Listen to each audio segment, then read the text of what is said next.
West বেঙ্গলের রাজনৈতিক পরিস্থিতি।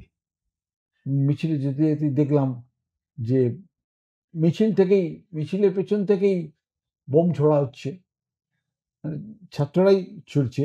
স্কুল লাইফেই কোন একটা ভুল যেটা থেকে তারপর থেকে তোমার জীবনটা একটু চেঞ্জ হয়ে গেছে? তার ক্লাসে একটা ছেলে এসে ভুলভাল বলায় তাকে একদম পিঠে গুম গুম করে উনি মারছেন, আর ওই মার দেখে আমি খুব খুব করে মাথা নিচু করে হাসছিলাম। হঠাৎ ওটা ট্রান্সফার হয়ে গেল আমার দিকে, আচ্ছা, আমি মার খেতে শুরু করলাম। তখনকার যে বামপন্থা তুমি দেখেছো, তোমার ভাবনায় যে বামপন্থা ছিল আজকের বামপন্থার সঙ্গে কোথায় মানে মিল বা পার্থক্য? তখন ভাবতাম যে আহা, এই লেনিনের দেশে যদি জন্মানো যেত তাহলে কি ভালো হতো। ভুল ভাবনা। হুম। আমি যে দেশে জন্মেছি এটাই শ্রেষ্ঠ দেশ, সেই ব্ল্যাঙ্ক খাতা নিয়ে আমাকে কড়িকাঠ গুনতে হয়েছিল। আচ্ছা। বুঝেছিলাম যে না পড়ার কি ফল, হুম। কিন্তু তার মানে এই নয় যে সংশোধন করেছিলাম, কেন নিজের ভালোটা ভাবতে হবে, হুম। এটা ভাবনাই ছিল না। ওটা বাবা মা আছে, তারা ভেবে দেবে। আচ্ছা।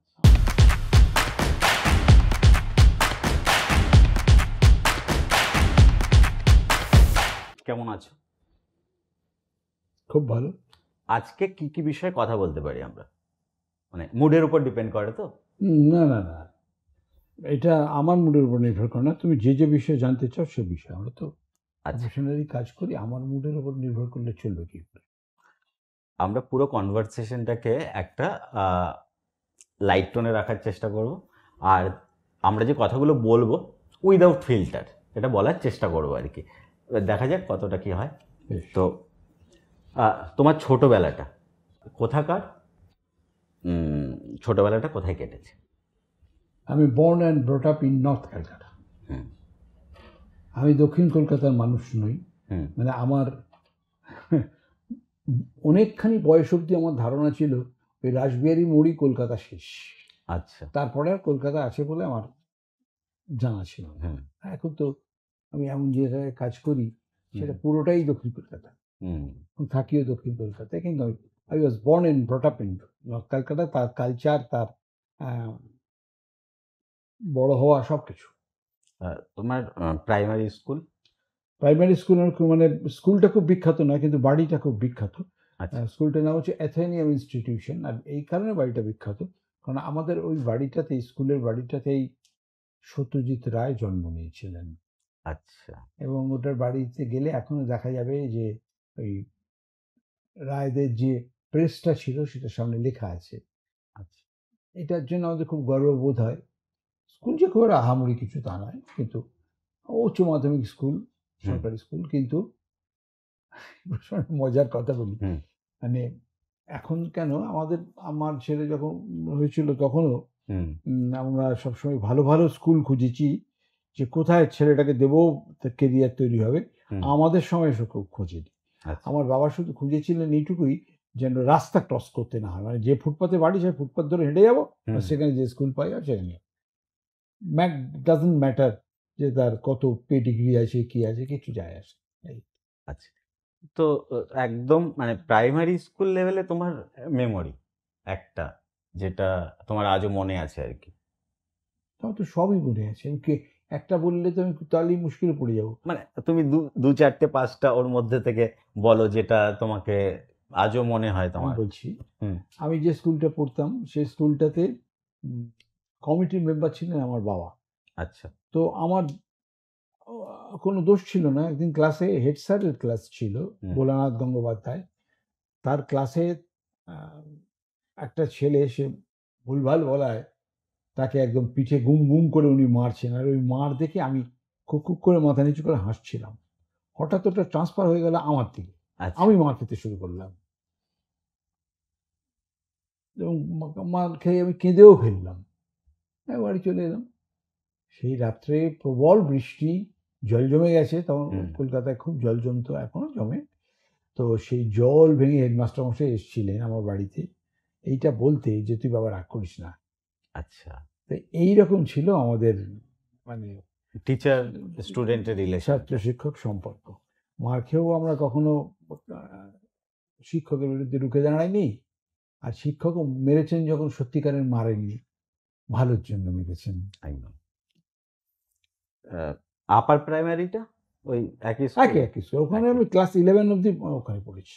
আচ্ছা আচ্ছা। তো একটু যখন একটু বড় হলে তখনকার কোন একটা ভুল, স্কুল লাইফেই কোন একটা ভুল যেটা থেকে তারপর থেকে তোমার জীবনটা একটু চেঞ্জ হয়ে গেছে?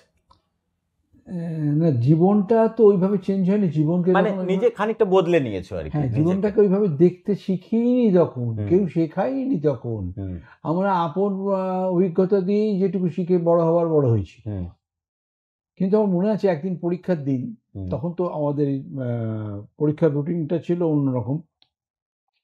পুজোর পরেই হুম। পরীক্ষা হতো, অ্যানুয়াল পরীক্ষা। আচ্ছা। আর পুজোর সময় একটা লং গ্যাপ হতো, ফাঁকিবাজি এ সে ইত্যাদি যাই করে পরীক্ষার দিন একটা অঙ্ক পরীক্ষায় মনে হচ্ছে যতদূর, কোশ্চেনটা দেখে বললাম এটা কি আমার ক্লাসের কোশ্চেন, এগুলো তো আমি পড়িনি কখনো, জানি না কি উত্তর দেবো। সেই ব্ল্যাঙ্ক খাতা নিয়ে আমাকে কড়িকাঠ গুনতে হয়েছিল। আচ্ছা। বুঝেছিলাম যে না পড়ার কি ফল, হুম কিন্তু তার মানে এই নয় যে সংশোধন করেছিলাম, কেন নিজের ভালোটা ভাবতে হবে, হুম। এটা ভাবনাই ছিল না। ওটা বাবা মা আছে, তারা ভেবে দেবে। আচ্ছা। আমাদের কাজ হচ্ছে উল্টোপাল্টা করো, বাবা মা হচ্ছে বকুনি খাও, মার খাও, আবার আগের মতনই চলো। সেরকম হয়েছে, কাজে পাল্টেছি এটা বলতে পারবো না, কিন্তু আমার মনে আছে সেই যে বিভৎসতাটা, একটা কোশ্চেন পেপার সামনে 3 ঘন্টা সময়, যার একটি আমার জানা নেই, এটা আচ্ছা। আমার মনে আছে। আচ্ছা। বাবা এবং মা, হ্যাঁ, তাদের নাম? আমার বাবার নাম হচ্ছে লেট শান্তিরঞ্জন চট্টোপাধ্যায়, মা হচ্ছেন লেট নীলিমা চট্টোপাধ্যায়।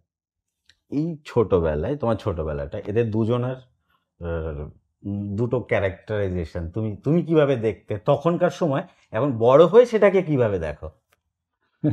কিভাবে দেখতাম মানে, আমার বাড়িতে ওই বাবা মাকে যেমন যেমন হতে দেখেছি আমি, হুম আমিও কিন্তু স্ত্রীর সঙ্গে সেই আচরণগুলি করবার চেষ্টা করি। হুম এবং আমার মনে হয় যে পরম্পরায়, বংশ পরম্পরায় মানুষ এটাই করে, যে বাড়িতে দেখে যে স্বামী স্ত্রীকে পেটাচ্ছে, হুম কিংবা স্ত্রী সারাদিন গঞ্জনা দিচ্ছে, তার সংসারটা সেরকমই হবে, এটাই স্বাভাবিক। কিন্তু আমি দেখেছি অত্যন্ত শান্তিপ্রিয় মানুষ ছিলেন তারা, এবং পরস্পরের প্রতি খুব শ্রদ্ধা ছিল, অসম শ্রদ্ধা ছিল। মা যেন কখনো অল্পতেই, মানে মা অসুস্থ বা কোনো কিছু হলে বাবার মাথা খারাপ হয়ে যেত, আর বাবার প্রতি মায়ের অসম্ভব শ্রদ্ধা ছিল। এইটাই, এই রিলেশনশিপটা দেখতে, আসলে এগুলো যে তখন দেখেছি তা নয়, তখন তো চোখের সামনে ঘটে গেছে, তখন এগুলো অ্যানালাইজ করবার মতন বুদ্ধি বা বয়স কোনোটাই ছিল না, হুম। কিন্তু এগুলো গেঁথে গেছে, এগুলো চলতে চলতে গেঁথে গেছে ভেতরে, এবং যেটা পরবর্তীকালে আমার আচরণেও আমি সেটাই মেনটেন করবার চেষ্টা করি, এবং আমি দেখেছি আমার ছেলেও ঠিক তাই, ঠিক তাই। উম, বাবা রাগী না মা রাগী ছিলেন, মানে তোমার অ্যাসপেক্ট থেকে দেখলে? না, রাগী বাবাই ছিলেন বেশি। যদি যে পড়াটা দিয়ে যেতেন, সেই পড়াটা যদি না করতাম ভালো করে, হুম হ্যাঁ, সঙ্গে সঙ্গে বেল্টের বাড়ি, অফিস থেকে ফিরে এসে। আর মা একটু দেরি করতো না, অফিস থেকে বাড়ি ফেরবার সঙ্গে সঙ্গে রিপোর্ট করে দিত, আজকে সারাদিন বই নিয়ে বসেনি, পাড়ার রাস্তায় ঘুরেছে, হুম এ করেছে সে করেছে, ব্যাস বাবা বেল্ট। আমার ওইও মনে আছে, বাবাকে প্রতিরোধ করবার জন্য একবার আমি একটা সেফটি পিন হাতে নিয়ে এরকম করেছিলাম, যে যদি বাবা খুব কাছে আসে সেফটি পিনটা ফুটিয়ে দেবো। বাবার গায়ে? হ্যাঁ, বাবার গায়ে। আচ্ছা। তো সেটা করতে হয়নি। তারপরে এইচএস এর পর তোমার college? College, city college. City college. তো সিটি কলেজ যখন ঢুকলে, এই কলেজ থেকে, স্কুল থেকে কলেজে, এই পরিবেশটা? না, আমার আসলে কি হয়েছে, স্কুল থেকে কলেজে আসাতে, কলেজে যে আমার খুব বেশি বন্ধু বান্ধবের সঙ্গে ঘনিষ্ঠতা হয়েছে তা না, ওই 11 বছর যাদের সঙ্গে পড়েছি তারা অনেক আপন ছিল। কলেজে আসলে আমি একটু কম বয়সে পড়াশোনা করেছি, আমার বাবা বলতে চেয়েছিল যে তাড়াতাড়ি ছেলেটাকে করতে হবে, ফলত বেশিরভাগ এরাই হচ্ছে আমার থেকে বয়সে বড়, আচ্ছা। তারা আমাকে খুব একটা পাত্তা দিত না। তো আমার কলেজের সামনেই ছিল বিনা সিনেমা, ওইটা একটা অ্যাড হয়েছিল, মাঝে মাঝে চলে যেতাম বিনা সিনেমায় হিন্দির ছবি দেখতে। এই ডেভেলপমেন্টটা হয়েছিল আর কি কলেজে গিয়ে।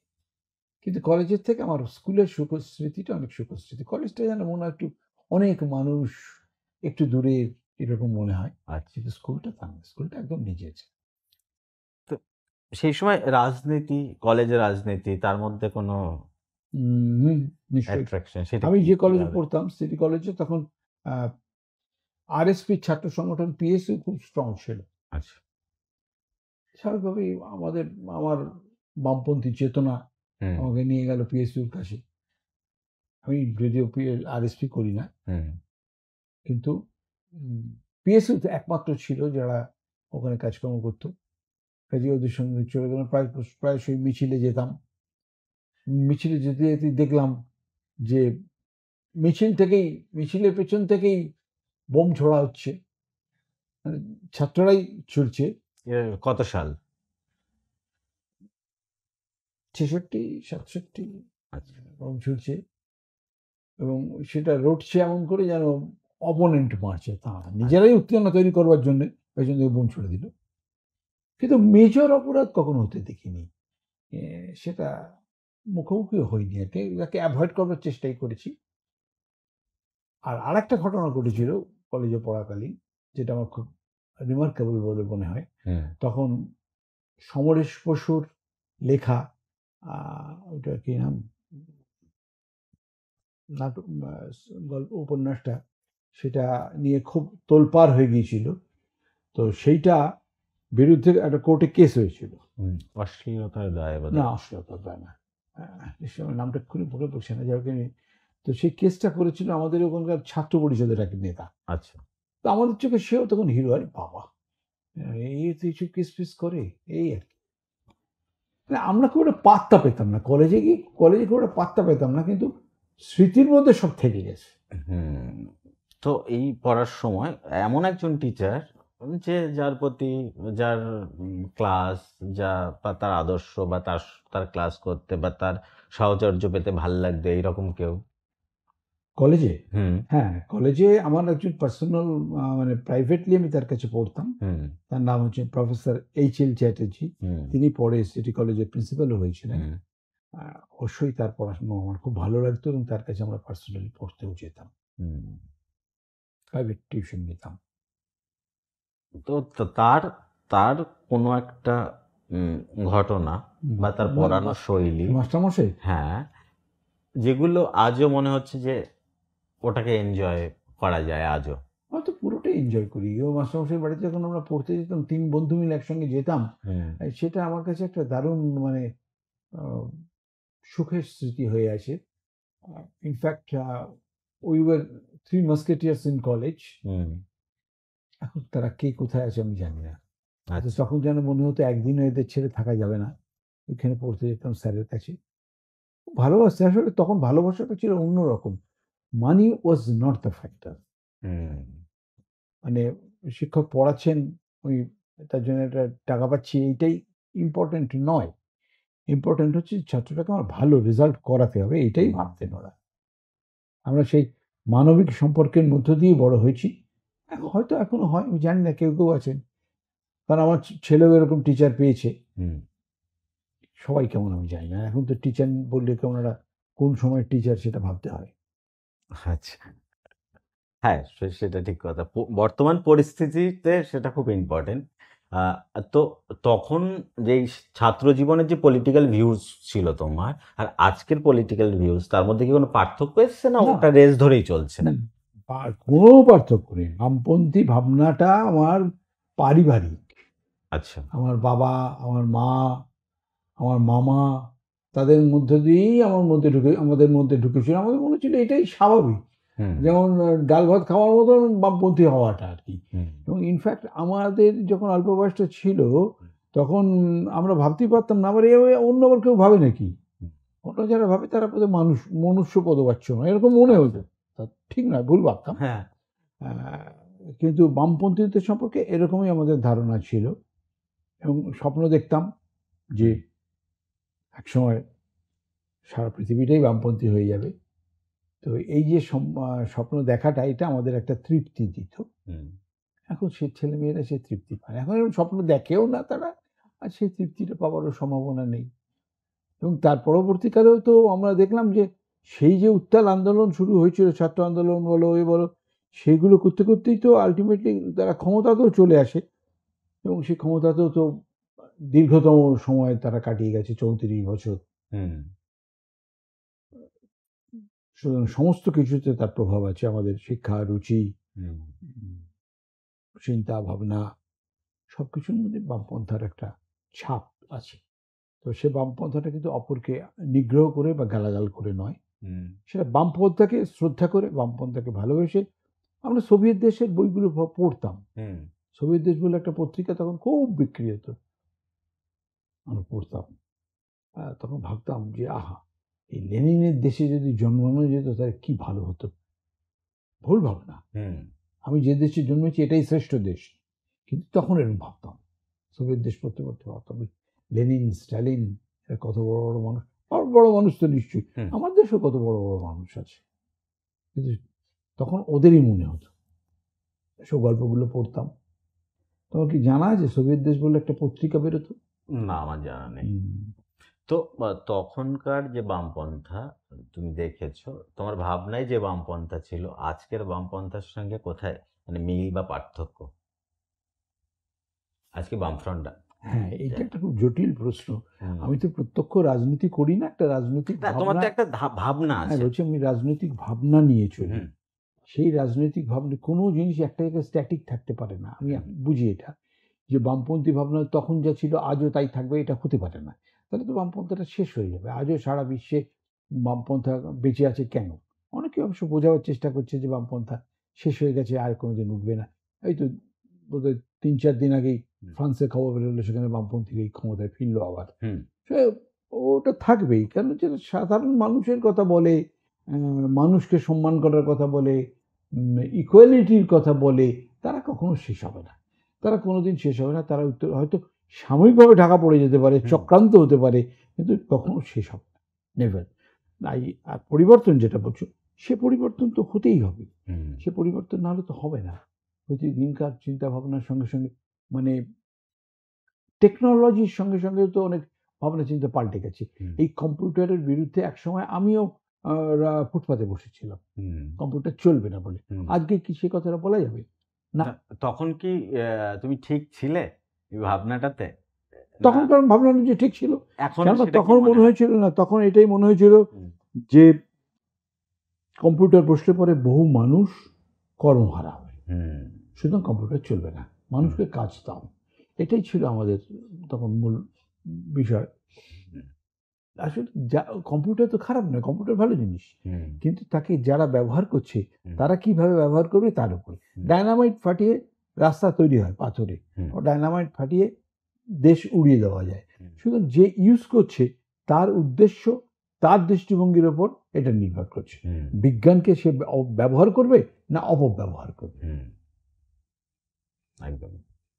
তো তোমার থিয়েটার জীবন কোথা থেকে শুরু? না না, আমার থিয়েটারের সঙ্গে কোনো সম্পর্ক ছিল না এই সব সময়। আচ্ছা, থিয়েটারে হঠাৎ করেই আসা।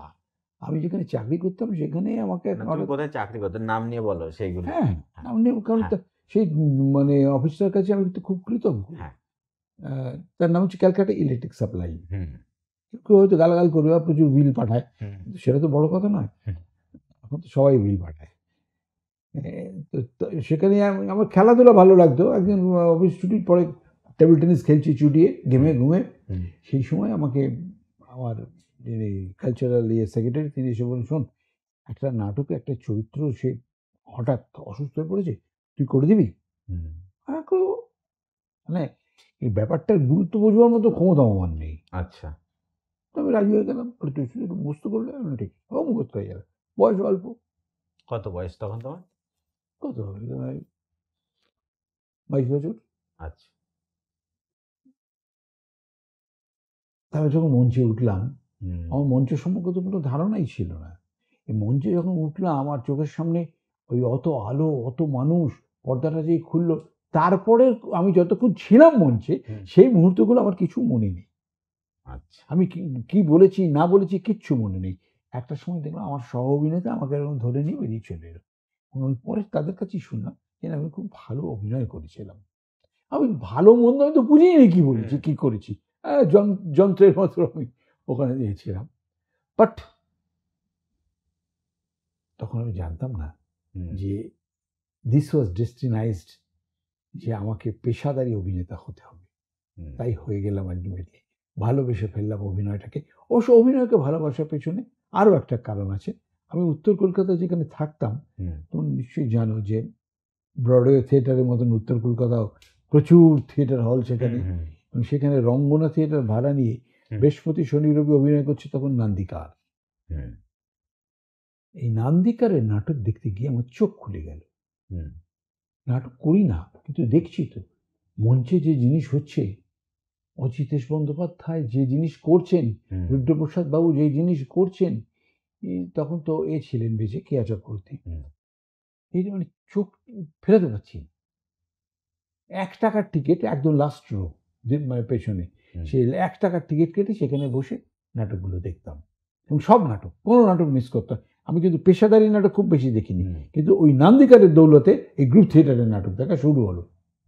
এবং কোথা থেকে যে কোন জিনিস মানুষকে প্রভাবিত করে এটা কেউ বলতে পারে না। সব অপশনগুলি খোলা রাখতে হবে। হ্যাঁ, এইটা হচ্ছে ঠিক তাই। ওইটা করতে করতে ভাবলাম যে আহা, এরকম যদি করা যেত। কিন্তু আমার মানে এগুলো করতে গেলে যে চ্যানেলাইজড হতে হয়, একটা গাইডেন্স দরকার হয়, এবং সেই গাইডেন্সের মধ্যে থাকলে অনেক তাড়াতাড়ি অনেক বড় অনেক ভালো জিনিস করে ফেলা যায়। সেই সুযোগটা আমি পাইনি, বা সেই ভাবনাটাও আমাদের ছিল না। নাটক করতে হবে, নাটক করছি, করতে করতে এখন বুঝি যে ওই একটা গুরু থাকার খুব দরকার। এখন বুঝছি যে একটা মানে নির্দিষ্ট দৃষ্টিভঙ্গি থাকার দরকার। সেটা তখন ছিল না, কিন্তু ভালো লাগাটা ছিল নাটক করার জন্যে। অন্য কোনো আজে বাজে বিষয়ের মধ্যে নিজেকে সম্পৃক্ত না করে ওই থিয়েটারের প্রতি সম্পৃক্ত করেছি, থিয়েটারই করেছি। অজিতেশ বাবুকে আমি কখনো আলাপ করিনি, কিন্তু একলব্যের মতন আমি ওনার শিষ্যত্ব গ্রহণ করেছিলাম। উনি যেদিন মারা যান পুজোর সময়, আমার মনে আছে, উনি তো আমাকে চেনেন না, আমিও মানে সামনাসামনি কথা বলি, থিয়েটার দেখেছি। আমি সেই পুজোর মধ্যে পুজোর আনন্দ বাদ দিয়ে আমি সেই ইয়েতে হেঁটেছিলাম, শেষ যাত্রায়। এই রমাপ্রসাদ বণিক টনিক সব ছিলেন তাতে। নাটক দেখা, ভালো লাগা, আর অ্যাক্সিডেন্টালি তোমার চাকরির সূত্রে তোমার কালচারাল সেক্রেটারির কথায় তুমি গিয়ে অ্যাক্টিং করলে। তারপরে কখন মনে হলো যে এইটা আমার ভালো লাগে, আমি এটা ভালোবেসে ফেলেছি, এইটা আমি করব? এই যে ভালো লাগা থেকে প্রফেশনাল অ্যাক্টর হয়ে ওঠা, এই প্রসেসটা মানে থিয়েটারে। না, এর মাঝখানে একটা ছোট্ট গ্যাপ আছে। সেটা হচ্ছে যে আমি যখন থিয়েটার করতে শুরু করলাম, সৌভাগ্যক্রমে আমি প্রথম থেকে পরিচালকের ভূমিকায় চলে গেলাম। আচ্ছা। তো আমি বেশ কিছু অফিস ক্লাব তখন প্রচুর হতো, ওই রিক্রিয়েশন ক্লাবের নাটক হতো খুব, এবং আমি কিছু রিক্রিয়েশন ক্লাবের ডিরেক্টরিয়াল দায়িত্ব পেয়ে গেলাম। সেটা একটা রোজগার শুরু হয়ে গেল, মানুষ মানতে শুরু করে দিল। এর একটা উপকারের দিক হচ্ছে যে আমাকে এগোতে সাহায্য করলো, এর একটা অপকারের দিকও আছে। আচ্ছা, সেটা হচ্ছে কি, আমি প্রপারলি ট্রেন্ড না হয়ে আমি ডিরেক্টর হয়ে গেলাম, প্রপারলি ট্রেন না হয়ে আমি অভিনেতা হয়ে গেলাম, ঠিক না? পরবর্তীকালে কাজ করতে করতে করতে করতে সেটা এই আর কি। আমাকে তো কেউ বলতো না যে আই ওয়াজ দ্য ডিরেক্টর, আমাকে কেউ কিছু বলতো না। আর আমার নিজের অভিনয় আমি দেখতেও পেতাম না, আমি অন্যের অভিনয়টা দেখতে পেতাম। সেটা দেখতে দেখতে আমার চোখ তৈরি হলো। এই চোখ তৈরি হওয়ার পর থেকে আমি তাদেরকে গাইড করতে শুরু করলাম, বলতে শুরু করলাম যে তুমি এটা করো না, ওটা করো, এটা এভাবে করো, ওটা ওভাবে করো, এবং তারা তাদেরকে সুখ্যাতি পেতে শুরু করলো। কিন্তু আমাকে তো বলার কেউ নেই, না। তাহলে আমি কোথায় শিখবো? ওই তখন গুরুর দরকারটা অনুভব করলাম। তো তখন অনেক দূর এগিয়ে এসেছি, কার কাছে আর নাড়া বাঁধবো? সেই সময় আমাকে হেল্প করলো টেলিভিশন। আচ্ছা। হঠাৎ একদিন ফোন পেলাম যিশু দাশগুপ্তর কাছ থেকে, যে আমার একটা সিরিয়ালে আপনাকে একটা ভালো রোল আমি দিতে চাই, আপনি করবেন? আমি ভয় পেলাম, না না, আমি থিয়েটার করবো। থিয়েটারে কী হবে? বললো আমার এখানে সৌমিত্রবাবু অভিনয় করেন, আপনি চিন্তা করছেন কেন, থিয়েটার ঠিকই করবেন। সৌমিত্রবাবু অভিনয় করেন শুনে আমি একটু ভরসা পেলাম, আমি রাজি হয়ে গেলাম। উনি তখন আমাকে খুব ভালো করে আমার অভিনয় কতটুকু কি দেখেছেন জেনেছেন আমি জানি না। আমি চলে গেলাম অভিনয় করতে। প্রথম দিন আমার মনে হচ্ছে আমি এত টেন্সড ছিলাম, পাট্টু করছি একটা করে সিগারেট খাচ্ছি, পাট্টু করছি একটা করে সিগারেট খাচ্ছি, ওই টেনশনটা কাটাবার জন্য বসে আছি। হঠাৎ শুনলাম যে আমি যে ডায়লগগুলো বলে এলাম সেটা যেন আবার শুনতে পাচ্ছি।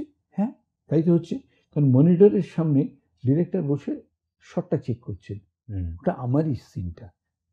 আমি গেলাম এই তো তখন বলছি, "এ কি, এটা আমি কি করলাম, আমি তো এটা করতে চাইনি, আমি এরকম করে বলি।" এই আমার শেখা শুরু হলো। আমি দেখতে পেলাম নিজেকে, যে আমার অভিনয়টা আমি দেখতে পাচ্ছি। তখনই আমি নিজেকে সংশোধন করতে শুরু করলাম। এটা ওয়ার্ক করেছে, ভালো ওয়ার্ক করেছে। মানে সরাসরি প্রত্যক্ষ গুরুকে পাইনি, কিন্তু নিজেকেই নিজের গুরু বানিয়ে, মানে নিজের চোখটাকে গুরু বানিয়ে ওইটা যে দেখা শুরু হলো, সেটাই খুব হেল্প করলো। যে টেলিভিশনের কাজটা সেটা কত সাল? সেটা 1997 সালের জানুয়ারি মাস, শীতকাল।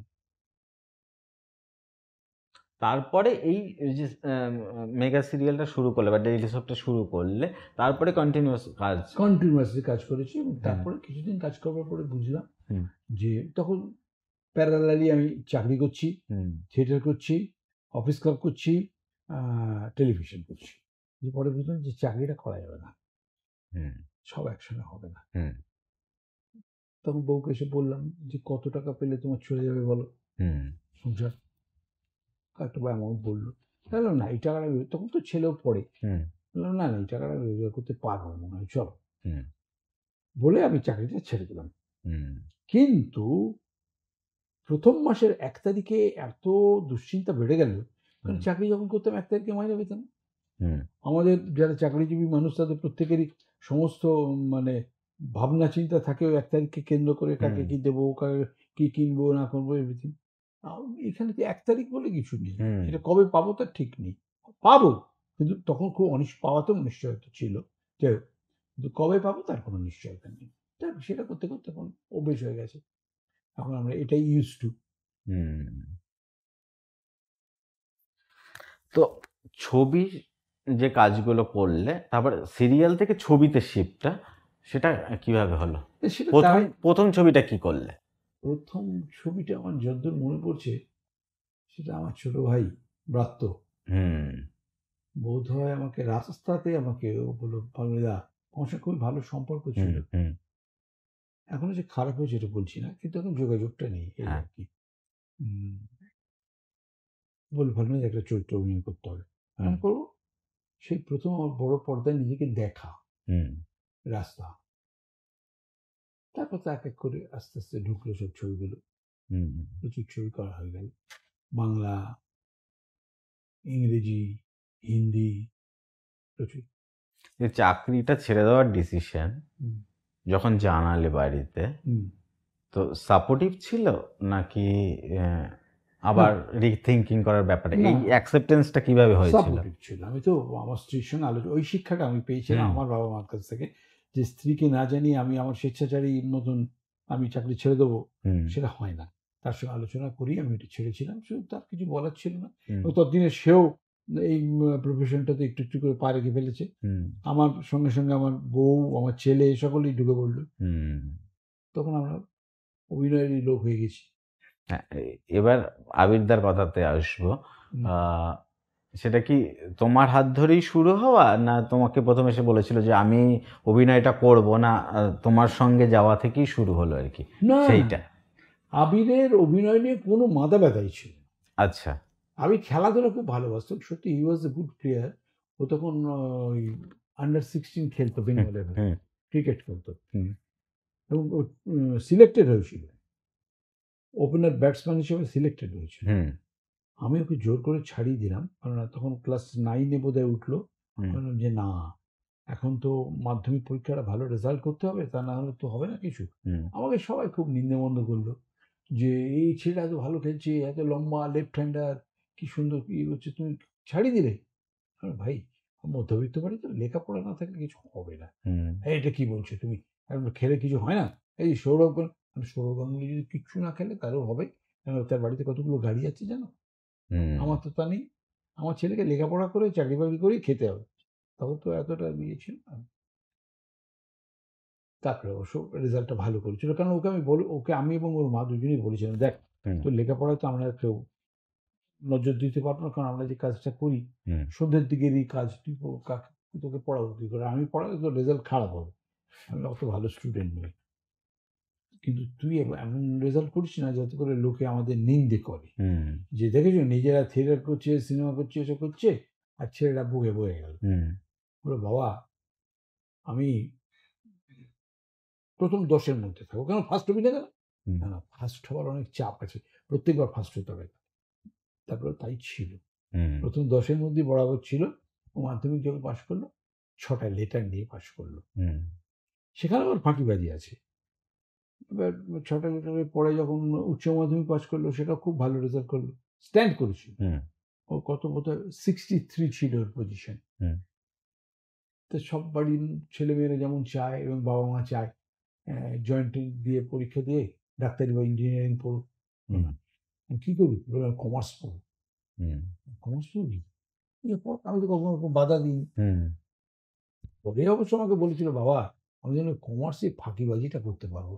হুম, মামাদের দেখেছি ওরাও কমার্স নিয়ে পড়েছে, ওরা ফাঁকিবাজি করতে পেরেছে, তা আমিও পারবো, আমি সেই জন্য কমার্স নিয়ে পড়লাম। হুম, তো সেখানেও ভালো রেজাল্ট করেছে। পরবর্তীকালে MBA করে, হুম, করে ভালো চাকরিতে ঢোকে। তারপর তো তখনও কিন্তু ও এই লাইনের মধ্যে আসেনি। হুম, তারপরে হঠাৎ এই আমার বাড়িতে সব আসতো, ডিরেক্টর টিরেক্টর, তুই তো সুন্দর লম্বা আছিস, করবি? মানে কর। মানে আমি যেমন বলেছিলাম ও সেরকম বলেছে, হুম। করবো। ব্যাস ঢুকে গেল। চাকরিটা এখনো করছে না ছেড়ে দিয়েছে? না না, চাকরি করবে কি করে? না, আমি দুটো তিনটে ছবির পরও বোধহয় একটা ইন্টারভিউতে দেখছিলাম, তখনও বোধহয় হ্যাঁ চাকরি হ্যাঁ হ্যাঁ করছে, হ্যাঁ, হ্যাঁ, হ্যাঁ। তখন এবং ওটা, সেই ইন্টারভিউটা ছিল বোধহয় অফিসে বসে। হ্যাঁ সেটা হতে পারে, তার কারণ কি ওর অফিস ওর সঙ্গে খুব কোঅপারেট করেছে, হুম, আর যাদের সঙ্গে কাজ করতো, বিশেষত সুদেশ না হুম, না, ওরা ওকে খুব ভালোবাসতো, ওকে খুব সহযোগিতা করতো আর কি। হুম, ও নিজে আজ গল্প শুনেছি ওর মুখে, যে ওর ছবি রিলিজ হতো, যদি অফিসে গিয়ে দেখতো যে ওর ছবি দিয়ে বস সব সাজিয়ে দিয়েছে। হুম, শুধু বলেছিল, শোন তুই কর এটা সব ঠিক আছে, শুধু আমার পাড়ার পুজোটা কিন্তু তোকে হুম, করে দিতে হবে, মানে পুরোহিত নয়, ওই অ্যাপিয়ারেন্স যেমন হয় হুম, সেটা করতে হবে, এরপর পয়সা পাবি না। হুম। বললো, না না না, ঠিক আছে ঠিক আছে। খুব ভালোবাসতো ওরা। তোমার সঙ্গে আবিরদার সম্পর্কটা হুম। বাবা ছেলের সম্পর্ক না বন্ধুর সম্পর্ক, এই সম্পর্কটা কিভাবে তৈরি হয়েছে, যেটা খুব ইম্পর্টেন্ট, মানে সবার ক্ষেত্রে জানার বা আমাদের ক্ষেত্রে জানারও খুব ইম্পর্টেন্ট? সবচেয়ে ইম্পর্টেন্ট যেটা, হুম, সেটা হচ্ছে শ্রদ্ধা এবং হুম, ভালোবাসা। হুম, যে কোনো সম্পর্কের মধ্যে যদি শ্রদ্ধা না থাকে, তাহলে সেই সম্পর্কটা উম, যথাযথ হয় না। হুম, আমি জানি আমার ছেলে যাই করুক, যত ওপরেই উঠুক, হুম, বাবা মায়ের প্রতি ওর সেই শ্রদ্ধা এবং দায়িত্ববোধ, হুম, এই দুটো খুব ভালো রকম আছে। ওকে কিছু করতে হয় না, কিন্তু ওর মধ্যে সেই বোধটা আছে। আমি যদি সত্যি কোনোদিন বিপদে পড়ি, ও কিন্তু ঠিক বলবে, তোমার কিছু করতে হবে না, আমি আছি। এখনো তাই বলে, তুমি কেন কাজ করো, হুম, তুমি কেন কাজ করো, করবো না, আমি তো আছি, অসুবিধা কি আছে, না, আমি যতদিন পারবো করবো, হুম, মেসেজ করবো, হোয়াটসঅ্যাপ করবো। হুম। ওটা আবার আমার দৃষ্টিভঙ্গি, না, কিন্তু we had a good friendship. Hmm, আমরা দাপটের সঙ্গে কথা তার মানে এই নয় যে আমরা বসে একসঙ্গে মদ খাচ্ছি, খাচ্ছি, তা না। হুম। আমাদের বাড়িতে ওইসব পারতেন না, না। রেসপেক্টের জায়গা যখন থাকবে তখন তো এটা তো নিশ্চয়ই থাকবে না। হুম হুম, না, একসঙ্গে বসে আমরা তো ওই আমরা ওই আমরা তো হ্যাঁ, আমরা কেউ নেই ওইসবের মধ্যে। হ্যাঁ, নেই মানে কি, আমি ওই ভয়েই আরো এর থেকে দূরে ছিলাম, যে আমি যদি ড্রিঙ্ক করে বাড়ি ফিরি, হুম, আমার ছেলে বলবে এটাই স্বাভাবিক, ওই লাইনেতেই ঢুকবে, এবং ও যে লাইনে আছে হুম, তার পক্ষে, তাতে তো ও তো মাসের মধ্যে কতগুলো পার্টি থাকে, হুম, ও পার্টিতে কখন কি খাওয়াটা ও বানাবে, খেলো চলে এলো। হুম, দেরি হলে তাও খেলো না, পার্টি এসে বললো মা খাবো, হুম, এই হয়। হুম। এক বাড়িতেই থাকা হয় তোমাদের এখন? হ্যাঁ, একবারই তো, মানে কি আমরা অন্য কিছু ভাবতেই পারি না। মানে ও হ্যাঁ, ভাবতে আমার মাঝে, মাঝে, বা আমার স্ত্রীর হয়তো মাঝে, মাঝে মনে হয় যে ভালো ইয়ে হলে, আলাদা হলে খারাপ হতো নয়। হুম, কিন্তু ও ভাবতে দেয় না। আচ্ছা, তোমরা এক বাড়িতেই থাকো? হ্যাঁ, অন্য কিছু ভাবার কোনো অবকাশই নেই। এক বাড়িতে থাকি, এক টেবিলে বসে খাই, সবকিছু একসঙ্গে। হুম। এইটা তো সব সব জায়গায় মানে সব ক্ষেত্রেই না, আমাকে এই নিউক্লিয়ার। প্রশ্নটা সব জায়গায় শুনতে হয়। হ্যাঁ। তোমাদের সঙ্গে থাকে? হুম এনারা বিরাট কাজ করেছি। হুম কিছু বিরাট কাজ না, এটা স্বাভাবিক কথা। আমি আমার বাবা মার সঙ্গে দেখেছি শেষ দিন অবধি, ও থাকবে শেষ দিন অবধি। হুম এটা কোনো মানে বাহুল্য নয় কিছু। হুম তো এটা কেন হচ্ছে সব ক্ষেত্রে এটা অ্যাপ্লিকেবল নয় কেন?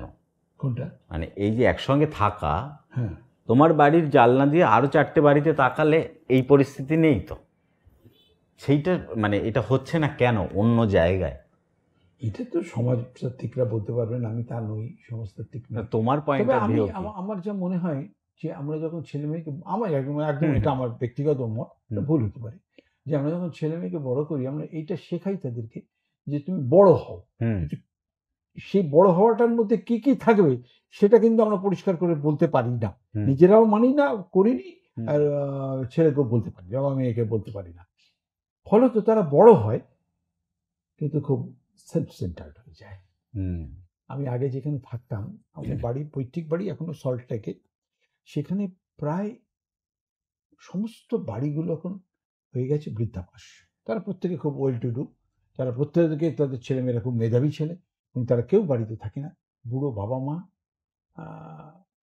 থাকে, তাদের দেখাশোনা করবার কেউ নেই, হুম, তারা বাইরে। মানে এটা খুব স্বাভাবিক হয়ে গেছে, এর হুম, মধ্যে কোনো অস্বাভাবিকতা নেই। তো আমি অবশ্য ভাগ্যবান একদিক থেকে, যে চাকরি বাকরি করলে কি করতো আমি জানি না, হয়তো বাধ্য হতো, কিন্তু চাকরি তো করেনি, করে বাংলা সিনেমা। তো হুম, বাংলা সিনেমা বাংলার বাইরে কোথায় করবে, হুম, বাংলাতেই করতে হবে। তাও যায় তো বাইরে বাইরে, মাঝে মাঝেই যায়। কিন্তু আমাদের বিয়েটা, বন্ডিংটা খুব স্ট্রং, একসঙ্গে থাকারই মতন, তার বাইরে কোনো কিছু নেই। কিন্তু আমি জোর করে কোনো কিছু করিনি। ওই যে বললাম না যে আমি যেমন চলবো আমার বাবা মার সঙ্গে ব্যবহারে, আমার ছেলেও আমার সঙ্গে ঠিক সেই ব্যবহারটাই করবে, কারণ ছোট থেকে ওইটাই দেখেছে। আলাদা করে কোনো শিক্ষার প্রয়োজন নেই। হুম, ঘটনা হচ্ছে, আজকে আমার বাবার জন্মদিন। আচ্ছা, হ্যাঁ, আমরা ছবি নামিয়ে মালা টালা পরিয়ে এসেছি। He was the best friend of my son. তার শিক্ষা দীক্ষা সবকিছু, ক্লাস 7 অবধি বেঁচে ছিলেন। হুম, ক্লাস 7 অবধি তার পুরো পড়াশোনার দায়িত্বটা ছিল আমার বাবার উপরে। হুম, সে বলতো, বই নিয়ে পেছন পেছন ঘুরতো, আর ও বল খেলতে খেলতে শুনতো, এরকম ব্যাপারটা ছিল আর কি। হুম, তারপরে বাবা মারা যাওয়ার পর তখন আমার বউ কলেজে পড়াতো, হুম, সিটি কলেজে পড়াতো, বললো না আমি তাহলে ছেড়ে দিই, ছেলেটাকে তো একটু দেখতে হবে। আমি বললাম, "হ্যাঁ, ভালো করেছো, তুমিই দেখো, আমি দেখলে মানুষ হবে না।" হুম, তো ঠিক আছে, দেখেছে, যা আবার হয়েছে। হুম।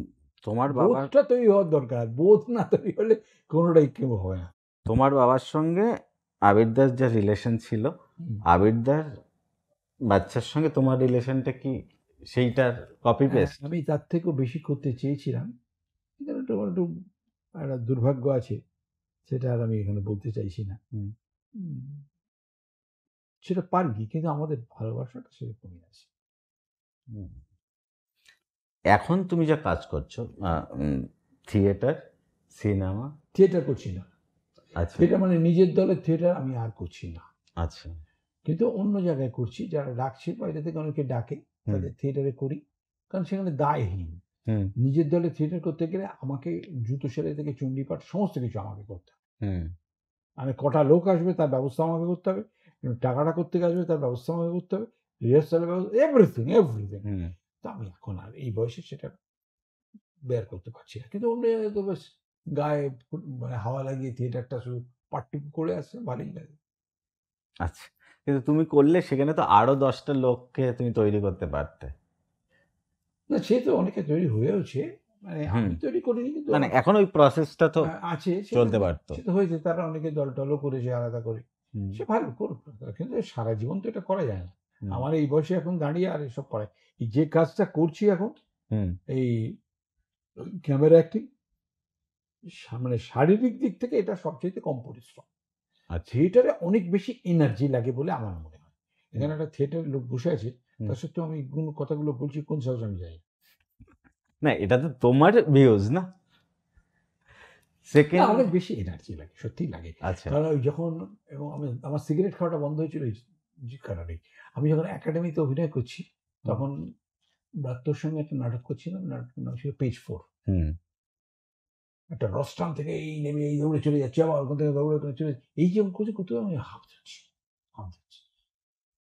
না, সিগারেটটা ছেড়ে দিই, তাহলে বোধ হয় একটু বেটার করতে হবে। সত্যি তাই, দ্যাট ওয়ার্ক, সেটা কাজ করেছে। কতদিন হলো সিগারেটটা ছেড়ে দিয়েছে? বছর 10 তো বটে। অনেক সময়। না তুমি কেন বলতে যে না না না, কতদিন ধরে? কতবার ছেড়েছো এটা জিজ্ঞেস করতে না না, অনেক সময় ফেরত চলে আসে না, এইটা ছেড়ে দেওয়াটা খুব হ্যাঁ ডিফিকাল্ট। বলছি আমি ফেরত কতবার চলে ছেড়েছি। আসে। অনেকে বলে এটা মজা করে যে আমি কতবার সিগারেট। না, ফাইনাল ফুল স্টপ 10 বছর হয়ে গেছে আর কি। না, তার জন্য একটা কারণ ছিল, আমি একটা খুব গুরুতর প্রাণঘাতী রোগে আক্রান্ত ছিলাম, তো জানে সেটা, তখন বলেই দিয়েছিল যে এই খাওয়াটা চলবে না, দ্যাট ইজ ক্যান্সার। তার অপারেশনের পরে ডাক্তার বললো না, একদম না। আর কিন্তু আমার বোধটা ওখান থেকে তৈরি হয়ে গেছিল, একাডেমিতে দৌড়তে গেলে সিগারেট খাওয়া চলবে না। আসলে আমাদের অল্প বয়সে কেউ তো শেখেনি যে সিগারেট খেলে দ্যাট ইজ ইনজুরিয়াস। মেয়েদের দৃষ্টি আকর্ষণ করবার জন্য সিগারেটটা ধরা ভালো লাগে, উত্তম কুমার কি সুন্দর সিগারেটটা একটু এদিক থেকে ওদিকে নেয়, দেখে আমরা খুব মানে আহ্লাদিত হয়ে আমরা ধরে ফেলতাম। কিন্তু এখন মানে শিক্ষাটা অনেক বেশি, এখন মানুষকে করে এইসব সত্ত্বেও যে যারা সিগারেট খাচ্ছে, আমার তাদের দেখে দুঃখ লাগে যে তারা জেনে বুঝে একদিন ছাড়তেই হবে, টুডে আর টুমরো ছাড়তেই হবে। সেটা তুমি আজকে ছাড়বে না কালকে ছাড়বে, সেটা তোমার উপর, ইউ ক্যান্ট কন্টিনিউ ইট। এই মুহূর্তে কাজের বাদে বই পড়া জীবনের কতটা অংশ জুড়ে আছে? না, এটা একটা সময় ছিল বই না পড়লে ঘুমোতেই পারতাম না, তবে চোখের কারণে বই পড়াটা অতটা সম্ভব হয় না, এক। আর দুই হচ্ছে বই পড়তে গেলে আলো জ্বালাতে হবে, আমার বউয়ের ঘুমের অসুবিধা হবে, সেটা ঠিক না, সে ইনসমনিয়া পেশেন্ট, ঘুমের ওষুধ খেয়ে ঘুমোয়, কাজে আমাকে তার কথা ভাবতে হবে। বলেছিলাম প্রথমে যে আমরা পরস্পরের কথা ভাববো, তার অসুবিধাটা আমাকে ভাবতে হবে, আমার অসুবিধাটাও তাকে ভাবতে হবে, সেটা আছে। ফোন তোমার জীবনে কতটা জায়গা জুড়ে আছে, বা সোশ্যাল মিডিয়া? ফোন খুব জায়গা জুড়ে আছে, মানে ফোন রাত্রিবেলা ফোন না হলে আমি ঘুমোতে পারি না, ওই ফোনটা দেখতে দেখতে দেখতে ঘুম চলে আসে, ফোনটা ফেলে দিয়ে ঘুমিয়ে পড়ি, এটা হচ্ছে আমার পদ্ধতি ফোনটা একটু ব্যবহারে। আর ফোন তো এখন আমাদের থিয়েটারের লোকেদের কাছে ফোন একটা বিরাট ব্লেসিংস, কারণ আমরা তো এখন আনন্দবাজারের প্রচার কত কমে গেছে, আর দেওয়ার মতো ক্ষমতাও নেই, সুতরাং ওই ফোনের মধ্যে যে ফেসবুক বা এইসবের মাধ্যমে যে প্রচারগুলো হয় তাতে পয়সা লাগছে না, কিন্তু বহু মানুষ জানতে পারছে, আসছে তারা। তো phone is a very important thing. যারা এক বাক্যে নিন্দা করে ফোনের, আমি সে দলে পড়ি না, ফোনের উপকারী যে খুব ভালো, তা ফালতু জিনিস অনেক আছে, সেটা তুমি স্ক্রিন করবে, তোমার উপর নির্ভর করছে তুমি কোন ফালতু জিনিসটা নেবে না ভালো জিনিসটা নেবে, তুমি ফালতু জিনিসটা নেবে, কোনো আপত্তি নেই। ওয়েস্ট বেঙ্গলের রাজনৈতিক পরিস্থিতি? রাজনৈতিক টোটাল ওয়েস্ট বেঙ্গল পরিস্থিতি খুব খারাপ, খুব খারাপ। আমরা মানে এত দ্রুত গতিতে ব্যাকরেজ দিচ্ছি না, এটা ভাবা যায় না। না, আরেকটু বিস্তারিত। হ্যাঁ, একটু বিস্তারিতই বলছি। আগে আমি তো বহুদিন ধরে বাইরে যাতায়াতের অভ্যেস আছে আমার, অন্যান্য স্টেটে গেলে আমাদের স্টেট সম্পর্কে যে একটা শ্রদ্ধা এবং দৃষ্টিভঙ্গি দেখতে লক্ষ্য করতাম, এখন একদম পুরো উল্টে গেছে, উল্টে গেছে। এবং আমি ওই শিক্ষার কথাটা বলছিলাম একটু, যে ভালো সিনেমা কেন হয় না, এটা ভালো সিনেমাটা হবে কি করে? মেকারের দোষ? মেকারের দোষ নয়, দর্শক। দর্শক কেন দেখবে? দর্শককে তুমি শিখিয়েছো বাজে বাজে জিনিস, সাধারণ মানুষকে শিখিয়েছো বাজে বাজে জিনিস, তাকে অশিক্ষিত করে তুলেছো, তারপর বলছো এবার তোমাকে ভালো একটা সিনেমা দেবো, একটা ঋত্বিক ঘটকের ছবি রাখো। কেন দেখবে সে ঋত্বিক ঘটকের ছবি? তার বয়ে গেছে, তার রুচিটাই তো তৈরি হয়নি ঋত্বিক ঘটকদের কোনো। কিন্তু এদিকে দুতরফই এখানে অভিযোগ আছে। না, দুতরফে অভিযোগ করলে চলবে না, অভিযোগের ঠিক জায়গাটাতে যেতে হবে। ঠিক জায়গাটা হচ্ছে এই যে, যেমন এই যে পশ্চিমবঙ্গের কথা বললে, পশ্চিমবঙ্গ মানুষ যেমন তারা তেমন রাজা পাবে বা রানী পাবে, পেয়েওছে, তাদের যোগ্য রাজা রানী তারা পেয়েছে, ঠিকই আছে, তাদের পকেট তারা যেমন তেমন পেয়েছে। সেরকম আমি যেমন দর্শক, আমি তেমন ছবি আমার জন্য তৈরি হবে। বাজারে তেমন জিনিস তৈরি হয় না যে জিনিসের চাহিদা নেই, তো চাহিদাই যদি বাজে জিনিস, বাজে জিনিস তৈরি হবে। মানে আমি অবশ্য তাকে বাজে বলছি না, মানে সস্তা জিনিস চাহিদা, তাই হবে। এটা থেকে মোড় ঘোরার কোনো মানে পরিবেশ পরিস্থিতি তৈরি হতে পারে? না, সেটা অবশ্যই পারে, সেটা বলবো। আমরা তো মানে একজন কমিউনিস্ট পার্টির সমর্থক হিসাবে হুম আমি অবশ্যই বলবো যে সম্ভাবনা নিশ্চয়ই আছে, অলওয়েজ আছে, কিন্তু সেটা কবে এরকম গণৎকারের মতন সেটা বলা সম্ভব নয়। না তার That's not প্রসেস তো possible. আছে, এবারেই তো প্রসেসটা কি আমাদের হতে খুব পারে? আশা ছিল যে সমস্ত তরতাজা ছেলেগুলো মেয়েগুলো এসেছিল, তাদেরকে নিয়ে খুব ভরসা ছিল। যাই হোক, হয় কিছু হবে, ঠিক হুম, টুডে আর টুমোরো এটা হবেই, হতেই হবে। বললাম না, এটা হচ্ছে ইয়ের মতন আর কি, ওই ফিনিক্স পাখির মতন, মনে হলো বোধ হয় পুড়ে গেছে, কিচ্ছু নয়, পোড়া থেকে আবার বেঁচে ওঠে, ঠিক হুম, তাই। তো আর আমাদের পশ্চিমবাংলা সম্পর্কে আমার এটাই মনে হয় যে পশ্চিমবাংলার মানুষ, আমি দেখতে পাই যে কত মদের দোকান খুলছে আর কত ড্রপ আউট হচ্ছে। হুম, দুটো ছবি যদি পাশাপাশি রাখা যায়, যে ড্রপ আউটের সংখ্যা কত আর মদের দোকানের সংখ্যা, তাহলে কিন্তু আমাদের পশ্চিমবঙ্গ কোথায় আছে এটা বোঝা যায়। হুম। আমি বাঙালি হিসেবে গর্বিত, কিন্তু বাঙালি যেদিকে যাচ্ছে সেটাকে নিয়ে আমি গর্ব করতে পারছি না, ভ্রান্ত গর্ব আমার মধ্যে নেই, এটার মধ্যে আমার দুঃখ আছে। আমি হুম। কিন্তু এটা থেকে মজা পাচ্ছি না, আমি দুঃখ পাচ্ছি, কষ্ট পাচ্ছি। ওই যে বললাম, আমাদের অল্প বয়সের সঙ্গে আজকের অল্প বয়সী ছেলেদের পার্থক্য হচ্ছে এই, আমাদের অল্প বয়সে আমরা স্বপ্ন দেখতাম, এই স্বপ্নটাই আমাদের বাঁচিয়ে রাখতো, আমাদের এগিয়ে চলতো, যে একদিন সারা পৃথিবীটা কমিউনিস্ট হয়ে যাবে। হুম। একটা এখন কি কেউ ছেলেমেয়েরা দেখে? দেখে না, এই স্বপ্ন দেখে না, এই স্বপ্ন তাদের দেখানোও হয় না, আর দেখার পরিবেশ তো একটা চাই, নেই নেই। বা ওর জন্য তো একটা পড়াশুনো চাই, হুম। সেটা তো তার চেয়ে অনেক নতুন নতুন সব বেরিয়ে গেছে, কিটি পার্টি, অমুক পার্টি, এসব ঠিক আছে, এসব নিয়েছে। না। আরেকটা জায়গা আছে, সেটা চলছে বলে হচ্ছে, কোনটা চলছে? মানে এই যে ফিল্ম মেকারদের একটা হুম। অংশের, বড় অংশের বক্তব্য, তারা হচ্ছে কি, লোক এটা হ্যাঁ, অফকোর্স। চাইছে তা তাই আমি ৫ এটা কোটি টাকা, বানাচ্ছি। আমি ৫ কোটি টাকা দিয়ে একটা ছবি করলাম, হ্যাঁ, আমার বিক্রি হলো ৫০০ টাকা, হ্যাঁ, কি করে চলবে? আমাকে তো দেখতে হবে যে অন্তত টাকাটা উঠে কিনা, আর টাকাটা উঠবার মতন কাদের মধ্যে উঠবে, এই দর্শকদের মধ্যে দিয়ে উঠবে তো। হুম, দর্শক মানে তো পশ্চিমবাংলার জনগণ, হুম, যে জনগণের মধ্যে ড্রপ আউটের সংখ্যা বাড়ছে, মদের দোকানের সংখ্যা বাড়ছে, হুম, তো তারা কি জিনিস নেবে? হুম, তাদের তো ওইটাই মানে শাসক তো চায় যে হুম, রুচিটা ওই রকম হোক, হুম, অমন হোক, কেউই চায় না। মৃণাল সেনকে কেউ কোনো শাসকই পছন্দ করেনি, হুম। ঋত্বিক ঘটককে পছন্দ করেনি। এই তারপর মুহূর্তে তোমার জীবনের কতটা অংশ জুড়ে সিনেমা, মানে পার্সেন্টেজ ওয়াইজ? মানে এটা ঠিক বুঝলাম, সিনেমার তো মানে আমার ধরো দুটো পার্ট আছে। আমার নাটক 10%, ফ্যামিলি 50%, এরকম না? এ খুব কঠিন প্রশ্ন, আমি এটা ভেবে দেখিনি। তার কারণ হচ্ছে যে সিনেমা যেহেতু এখন আমার জীবিকা, অতএব তো সিনেমা মানে আমার শুধু নয়, আমার ছেলের জীবিকা, অতএব সিনেমার সম্পর্কে আমাকে ভাবতেই হবে। হুম, যেটা আমার পারিবারিক উপার্জনের জায়গা, হুম। তাকে নিয়ে আমার চিন্তা গভীরভাবে করতে হবে। তার সঙ্গে পরিবার কতটা জায়গা, এটা পার্সেন্টেজের মধ্যে আসবে না। পরিবারের জায়গা, জীবিকার জায়গা। যে আর একটা কথা, যেটা হচ্ছে কি, মানে আমি মাঝে মধ্যেই শুনতে পাই বা অনেকের ক্ষেত্রে আলোচনা করতে গিয়ে এই কথাটা বেরিয়ে এসছে, সেটা হচ্ছে গিয়ে ১, ২, ৩, ৪ এরকম ৫টা আমি নাম নিলাম। ৫টা নাম নেওয়া হলো। একটা ছবিটা যখন আলটিমেট প্রমোশনের জন্য যাচ্ছে, ছবিটা বানানো হয়ে গেছে, ছবিটা ডিস্ট্রিবিউটে যাবে বা হলে রিলিজ হবে, তখন এরা বলছে যে এরা প্রত্যেকে ভালো অ্যাক্টর, কিন্তু এদের বক্স ভ্যালু নেই। হুম, এরা ভালো অ্যাক্টর, এদের বক্স ভ্যালু নেই। এই কথাটার মানে কি?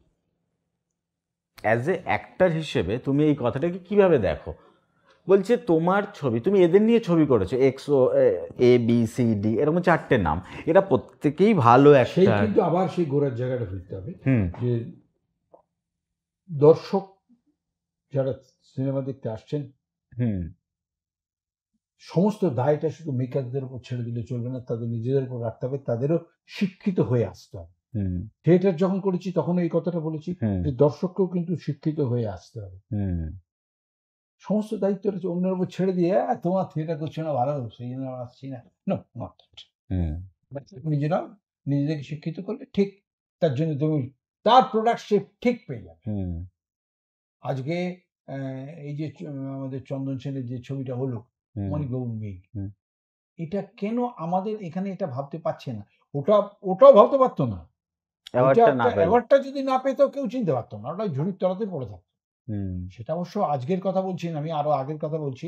যখন পথের পাঁচালী রিলিজ করেছিল, তখনও কিন্তু যতদিন না অ্যাওয়ার্ডটা পেল, ততদিন পর্যন্ত উম পথের পাঁচালীকে নিয়ে কোনো মাথা ব্যথা ছিল না। হুম, এটা একটা কন্টিনিউয়াস চর্চার বিষয়। দর্শকদেরও কন্টিনিউয়াসলি চর্চার মধ্যে থাকতে হবে। ওই যে বই পড়ার কথা, বই পড়া, ক্লাস করা। আমরা তো ক্লাস করতাম। হুম, আমি পার্টির ক্লাসের কথা বলছি। হুম, সেখানে আমাদের শিক্ষিত। এখন আমি জানি না সেটা হয় কিনা। হুম। এমনভাবে তো কোনো আমরা শিখে মানে মাথার মধ্যে গুঁজে দেওয়া হয়েছিল শিক্ষাটাকে, হুম, যে ওটা থেকে আর বেরোতে পারিনি বা অন্য কিছু করার কথা ভাবতেও পারিনি। হুম। ফাইনাল আগামী যদি 5 বছরে হুম। তুমি নিজেকে কি হিসেবে দেখতে চাও? মা